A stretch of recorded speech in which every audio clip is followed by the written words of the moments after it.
Hello everyone, my name's Suiton and welcome to GenX Analytics. Today we're going to be talking about airdrops. Airdrops you might have seen in crypto quite a bit. You might have heard of some of them as well, such as Uniswap being one of the big ones, ENS domains being another huge one for some people. We're going to sort of talk about some previous airdrops that have happened in the past and how much you could have earned had you taken part in those. Sort of the price of the all-time high price of some of those tokens. We're also going to have a look at how to look for potential projects that might do airdrops in the future as well. And we're also going to look at how to avoid any potential scams that you might have from airdrops as well, such as phishing scams being one of the main ones, whether they can essentially just drain your wallet. So we're going to look at how to avoid that as well. So sit back, relax, and enjoy. So, crypto airdrops have been a common thing within the space, as previously mentioned. Airdrops are basically just almost like a thank you for using the service that they might have provided. They're basically just given out for people that use their platform early.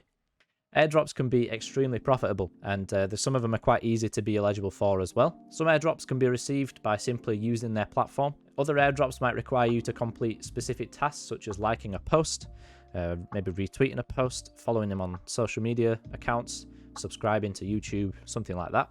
Other airdrops could be given for connecting social media accounts to their service, and maybe another example of airdrops might be given just by holding a token. We're going to talk about a couple of past airdrops that have happened, just to show how much some airdrops could actually earn you. Specifically, one of these airdrops could have earned you up to 6 figures. 6 figures free money. That is ridiculous. And we're going to talk about it today. But the first one we're going to talk about is Uniswap. Uniswap was quite a user-friendly platform. It was basically just a decentralized exchange where users could just swap tokens freely on the Ethereum network, and all you had to use for it was just your MetaMask wallet. At the time of Uniswap's release, they didn't have their own native token, but for just using their platform, you could have been eligible to earn 400 Uni tokens. At the time of this airdrop, Uni tokens hit a high of about $4 just on the first day, and then $8 the next day. So just for using their platform, you could have been given over $1,000 worth of tokens for not really doing much other than just using the platform. However, this is the interesting bit. If you sold at the all-time high of Uni, which was at $48 in 2021, you would have just earned short of $20,000 from an airdrop. And this isn't even the biggest one that we're going to talk about today. The prices that I'm getting from this are sort of a mix between CoinMarketCap and also TradingView as well. So as you can tell, we're just going straight into it with Uniswap. It's quite a big airdrop. We're going to get onto the next one now. Happened a little bit more recently than that. It is Looksrare. Of course, I'm going to shill my own videos. I made a video on Looksrare and OpenSea and sort of compared both platforms. Pause the video, check that out first. Looksrare was launched as a competitor to OpenSea. Both are NFT marketplaces where you can buy, sell, or mint NFTs. For the launch of the Looksrare marketplace, they did an airdrop of their own token called Lux, and they used 12% of their supply for it. The way that you would be eligible to claim these tokens is to just use OpenSea. If you traded 3 Ethereum volume worth of OpenSea and you listed an NFT on their own platform, Looksrare, you will have been eligible to claim this Lux airdrop. Looksrare had a tier system for their airdrop, which meant that the minimum users would receive is 120 Lux, and the maximum you would receive, depending on how much volume you traded, was 10,000 Lux tokens. So from this airdrop, I did a bit of maths. If you sold on the first day, you would have made $600, and if you would have held until Looksrare's all-time high, you could have made $840. This is based on the minimum airdrop amount, so the 120 Lux tokens. If we were talking about the 10,000 Lux tokens, if you would have traded the higher amounts, the max amount you could have got from the highest tier and sold at its all-time high would have been around $70,000. Big. That's all I'm going to say. Yeah, it's a crazy amount. There's a little bit more groundwork for this one because you actually have to trade quite a large amount of volume to be able to achieve even the minimum amount. Trading 3 Ethereum worth of volume is actually quite a lot. But it's always nice to just know that you might have earned some free money for doing that. You did have a window, I think, of about 10 days to claim the tokens. So if you haven't claimed it now, then I'm sorry, but you won't be able to receive any of the tokens. And the next one we're going to talk about really quick is just A-Gold, which is Adventurer's Gold. This was a token that was airdropped if you held one of the NFT projects called Loot. I talked about Loot in another previous video. Go and watch the interview that I did. We talk about A-Gold there. But anyway, back to this video. This token was a pretty decent airdrop, as the mint price for the loot project, which was the requirement for you to earn the airdrop, the mint price was free. So all you had to do was just pay gas fees. So yeah, nice and easy for you to actually buy loot at the time of its release.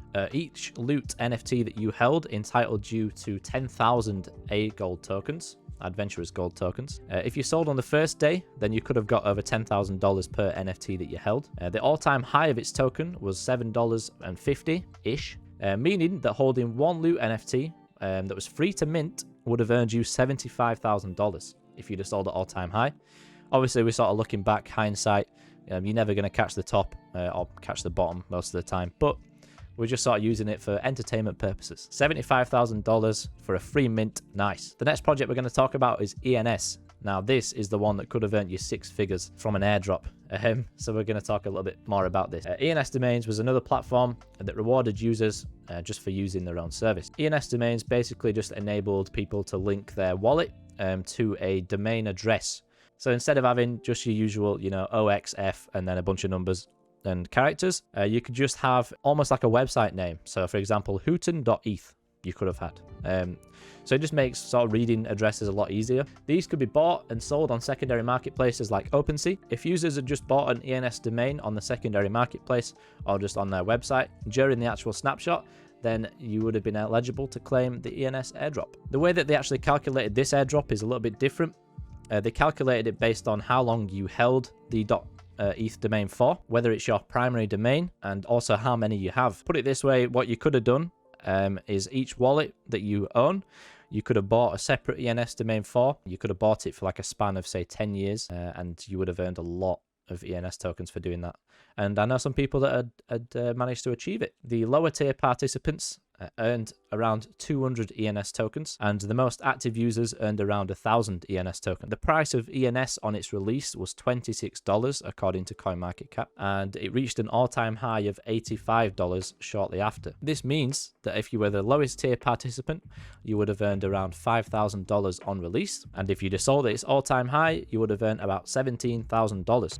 This was one of the biggest airdrops in the crypto space, as many people use, as I said before, many people use different wallets.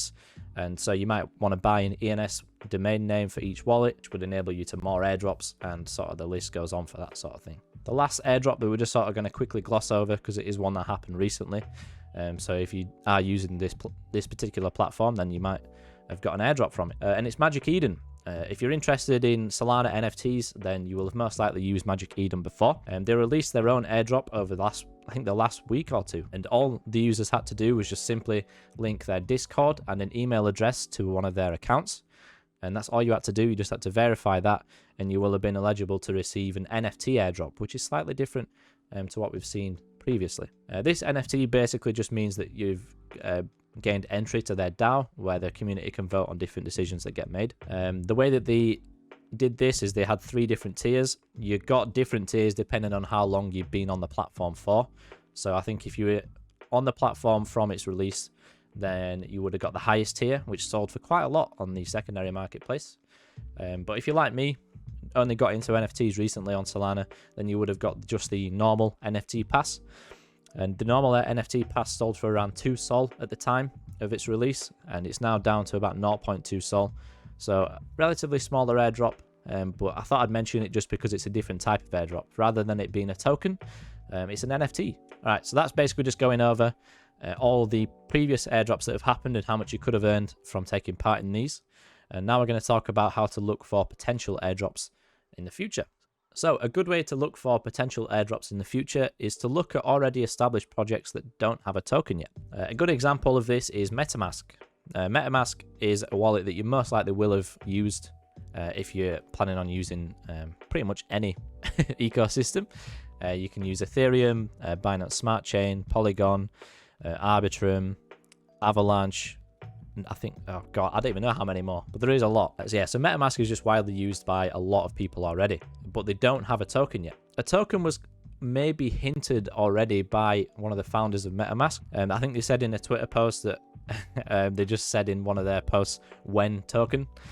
So I think that over the next couple of years, we might see a token drop for MetaMask, but it is just kind of rumors at the moment that are circulating.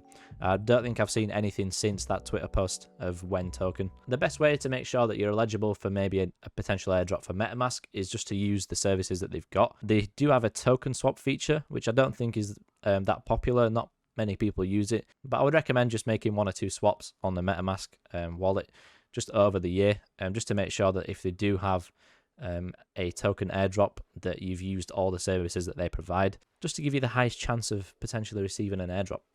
And I'm hoping that's quite a juicy one, because I've been using MetaMask for a very long time, so I really hope that they're going to bring out a nice airdrop for that. Another platform that might potentially release one. Again, I'm just sort of throwing out ideas of projects that don't have a token. This doesn't mean that they are going to bring out a token in the future, but it's just more personal experience of the apps that I've used that don't own one. And the next one is OpenSea. So OpenSea is one of the biggest NFT platforms on Ethereum. It's seen millions of dollars in trading volume, and it continues to be the biggest marketplace to this day. Currently, they don't have a token, so it's worth using their service just in case they bring out a token in the future. I think with Looksrare, releasing their own token and maybe stealing some users from OpenSea's platform, because they've used the token as like an incentive, basically. I don't see why OpenSea wouldn't make their own token as well, really. It seems to make sense that maybe you could use that to pay for fees. There could be a bit of utility there. Maybe form a bit of a DAO, so the community could vote on, where the platform goes in the future. I don't know. I see utility for it, so I'm going to keep using OpenSea alongside Looksrare, and just hope maybe they bring one out in the future. Another potential one could be, and I don't know how to fully pronounce this, Yori or Yorai. Yoroi. I'll throw the logo on the screen so you can see what it is. It's basically a wallet that's on the ADA ecosystem. It's a light wallet, which basically means that when you use that wallet, you don't need to download the entire blockchain of ADA and the ecosystem for that, and you don't have to sync it either. There are a couple of other wallets that are on the ADA ecosystem that require you to then download the entire blockchain, and it takes hours to set up and sync. Whereas with Yori, it's just as simple as using MetaMask. At the moment, this wallet lets you delegate your ADA and vote on decisions created by the community. They don't really have their own token, and I've no idea if they plan on releasing one, but it's just worth using the platform just in case. And the last one we're going to talk about for this one is Phantom Wallet. Another wallet, of course. It seems to be all the ones I'm mentioning at the moment, but this wallet is used for the Salt ecosystem. So if you're into Solana NFTs maybe on Magic Eden, and you've also been using Phantom, then perfect. Phantom just basically enables you to store your own NFTs, and you can see them as a little picture within the wallet app. It also allows you to swap between different tokens, connect to various other dApps, and it's like the hub, almost pretty much like MetaMask, just for Solana. They have created an iOS version of Phantom as well, and they do have plans to bring an Android version out in the future. Even though they have said in an article that there are no concrete plans for a token airdrop, and that doesn't mean to say that they're never going to release one. So, something like that could always change in the future. So again, it's worth keeping on top of. By the looks of Phantom, it does seem quite interesting. I do prefer it, to be honest, over MetaMask, just with how it looks and how nice it just seems to interact with things. And I think Phantom is going to be pretty big this year. From reading an article just on what the founders have been saying, I think they are planning on integrating some a load of other ecosystems as well, so not just Solana.